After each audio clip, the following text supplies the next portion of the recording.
یحییٰ بن یحییٰ تمیمی اور ابو بکر بن ابی شیبہ نے کہا ہمیں ابو احوص نے حدیث بیان کی، انہوں نے ابو اسحاق سے، انہوں نے موسیٰ بن طلحہ سے اور انہوں نے حضرت ابو ایوب رضی اللہ عنہ سے روایت کی۔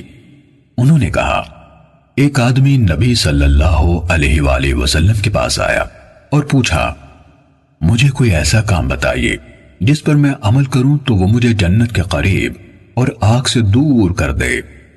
آپ صلی اللہ علیہ وسلم نے فرمایا یہ کہ تو اللہ کی بندگی کرے، اس کے ساتھ کسی کو شریک نہ ٹھہرائے، نماز کی پابندی کرے، زکوٰۃ ادا کرے اور اپنے رشتہ داروں سے صلہ رحمی کرے۔ جب وہ پیٹھ پھیر کر چل دیا تو رسول اللہ صلی اللہ علیہ وسلم نے فرمایا اگر اس نے ان چیزوں کی پابندی کی جن کا اسے حکم دیا گیا ہے تو جنت میں داخل ہوگا۔ ابن ابی شیبہ کی روایت میں ہے اگر اس نے اس کی پابندی کی تو جنت میں داخل ہوگا۔ صحیح مسلم حدیث نمبر 106۔ حضرت ابو ہریرہ رضی اللہ عنہ سے روایت ہے کہ ایک اعرابی رسول اللہ صلی اللہ علیہ وسلم کے پاس آیا اور کہا اے اللہ کے رسول مجھے ایسا عمل بتائیے کہ جب میں اس پر عمل کروں تو جنت میں داخل ہو جاؤں۔ آپ صلی اللہ علیہ وسلم نے فرمایا تم اللہ کی بندگی کرو، اس کے ساتھ کسی کو شریک نہ ٹھہراؤ، نماز قائم کرو جو تم پر لکھ دی گئی ہے، فرض زکوٰۃ ادا کرو اور رمضان کے روزے رکھو۔ وہ کہنے لگا اس ذات کی قسم جس کے ہاتھ میں میری جان ہے میں نہ کبھی اس پر کسی چیز کا اضافہ کروں گا اور نہ اس میں کمی کروں گا۔ جب وہ واپس جانے لگا تو نبی کریم صلی اللہ علیہ وسلم نے فرمایا جسے اس بات سے خوشی ہو کہ وہ ایک جنتی آدمی دیکھے تو وہ اسے دیکھ لے۔ صحیح مسلم حدیث نمبر 107۔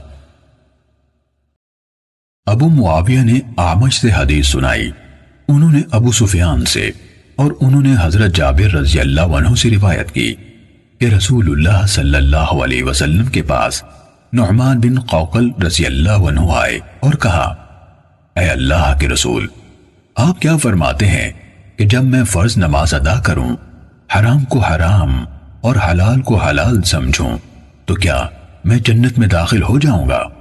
نبی صلی اللہ علیہ وآلہ وسلم نے فرمایا ہاں۔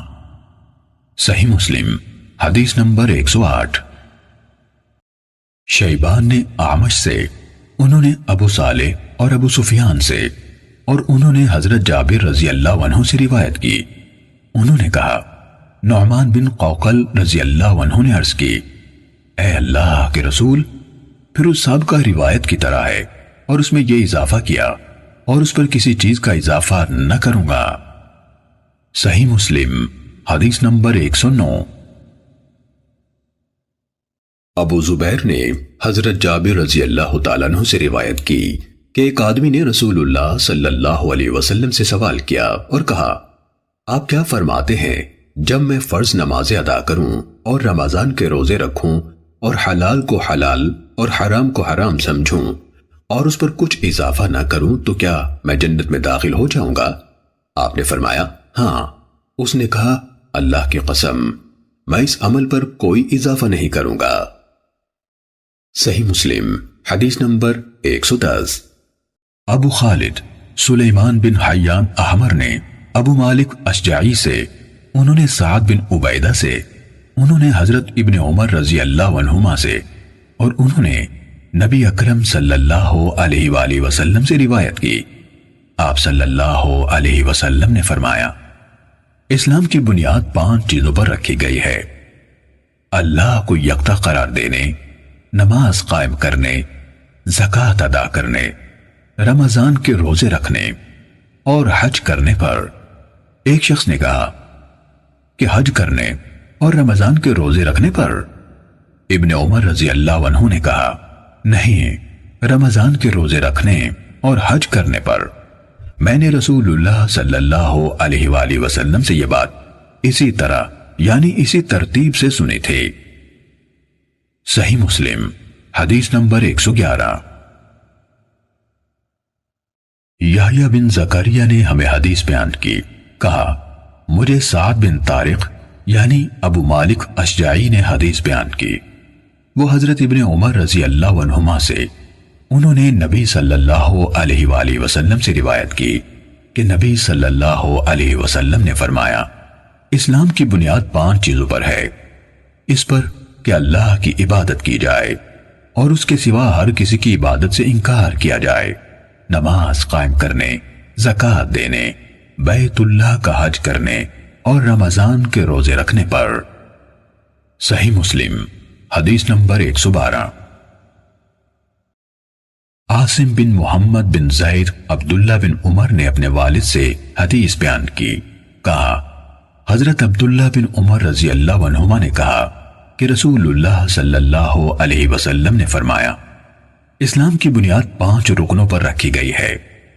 اس حقیقت کی یعنی دل، زبان اور بعد میں ذکر کیے گئے بنیادی اعمال کے ذریعے سے گواہی دینا کہ اللہ تعالیٰ کے سوا کوئی معبود نہیں اور حضرت محمد صلی اللہ علیہ وسلم اس کے بندے اور اس کے رسول ہیں، نماز قائم کرنا، زکوٰۃ ادا کرنا، بیت اللہ کا حج کرنا اور رمضان کے روزے رکھنا۔ صحیح مسلم حدیث نمبر 113۔ اکرمہ بن خالد طاؤس کو حدیث سنا رہے تھے کہ ایک آدمی نے حضرت عبداللہ بن عمر رضی اللہ عنہما سے کہا کیا آپ جہاد میں حصہ نہیں لیتے؟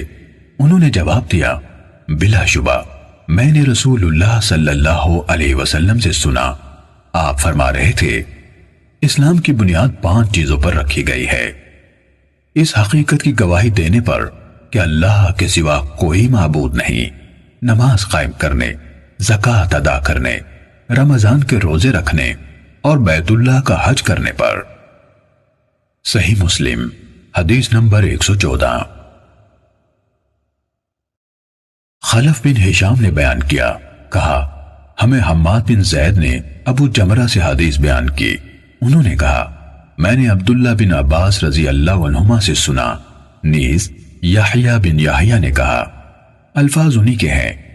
ہمیں عباد بن عباد نے ابو جمرہ سے خبر دی کہ حضرت ابن عباس رضی اللہ عنہما نے کہا رسول اللہ صلی اللہ علیہ وسلم کی خدمت میں عبد القیس کا وفد آیا، وہ لوگ کہنے لگے اے اللہ کے رسول، ہم لوگ یعنی بنو ربیہ کا یہ قبیلہ ہے، ہمارے اور آپ کے درمیان قبیلہ مضر کے کافر حائل ہیں اور ہم حرمت والے مہینے کے سوا بحفاظت آپ تک نہیں پہنچ سکتے، لہٰذا آپ ہمیں وہ حکم دیجئے جس پر خود بھی عمل کریں اور جو پیچھے ہیں ان کو بھی اس کی دعوت دیں۔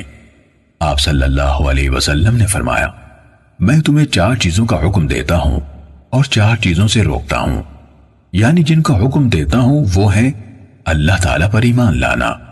پھر آپ نے ان کے سامنے ایمان باللہ کی وضاحت کی، فرمایا اس حقیقت کی گواہی دینا کہ اللہ تعالیٰ کے سوا کوئی عبادت کے لائق نہیں اور محمد صلی اللہ علیہ وسلم بالیقین اللہ کے رسول ہیں، نماز قائم کرنا، زکوٰۃ ادا کرنا اور جو مال غنیمت تمہیں حاصل ہو اس میں سے خمس یعنی 5واں حصہ ادا کرنا، اور میں تمہیں روکتا ہوں کدو کے برتن، سبز گھڑے، لکڑی کے اندر سے کھود کر بنائے ہوئے برتن اور ایسے برتنوں کے استعمال سے جن پر تارکول ملا گیا ہو۔ خلف نے اپنی روایت میں یہ اضافہ کیا اس سچائی کی گواہی دینا کہ اللہ تعالیٰ کے سوا کوئی عبادت کے لائق نہیں، اسے انہوں نے انگلی کے اشارے سے 1 شمار کیا۔ صحیح مسلم حدیث نمبر 115۔